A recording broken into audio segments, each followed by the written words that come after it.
ಇತ್ತೀಚೆಗಷ್ಟೇ ಕೌನ್ ಬನೇಗಾ ಕರೋರ್ಪತಿ ಅನ್ನುವಂತಹ ಒಂದು ಕಾರ್ಯಕ್ರಮದಲ್ಲಿ ಸ್ವಲ್ಪ ಉದ್ದಟತನದಿಂದ ಮಾತನಾಡಿದಂಥ ಒಬ್ಬ ಹುಡುಗ 1 ರೂಪಾಯಿಯೂ ಗೆಲ್ಲದೆ ಅಲ್ಲಿಂದ ಹೋದದ್ದನ್ನ ಅನೇಕರು ಸಾಮಾಜಿಕ ಜಾಲತಾಣದಲ್ಲಿ ಹಂಚಿಕೊಂಡು ಇದು ತಂದೆ ತಾಯಿಗಳು ಸರಿಯಾಗಿ ಬುದ್ಧಿ ಕಲಿಸದಲ್ಲೇ ಇದ್ರೆ ಆಗುವಂಥ ಒಂದು ಪರಿಣಾಮ ಅಂತ ಹೇಳ್ತಾ ಸಾವಿರ ಅಲ್ಲ ಲಕ್ಷದ ಸಂಖ್ಯೆಯಲ್ಲಿ ಆ ಹುಡುಗನ ಬಗ್ಗೆ ತಮ್ಮ ಜಡ್ಜ್ಮೆಂಟ್ಗಳನ್ನು ಕೊಡ್ತಾ ಹೋದ್ರು.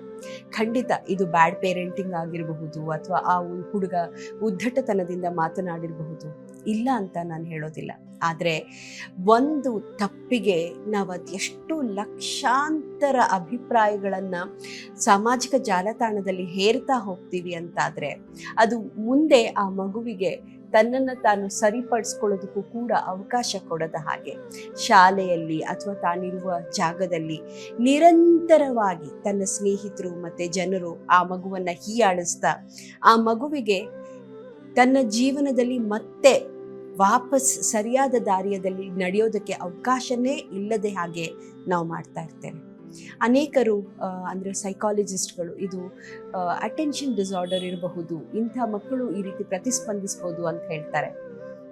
ಎಲ್ಲವೂ ನಮಗೆ ತಿಳಿದಿರೋದಕ್ಕೆ ಸಾಧ್ಯ ಇಲ್ಲ ಅಲ್ವಾ?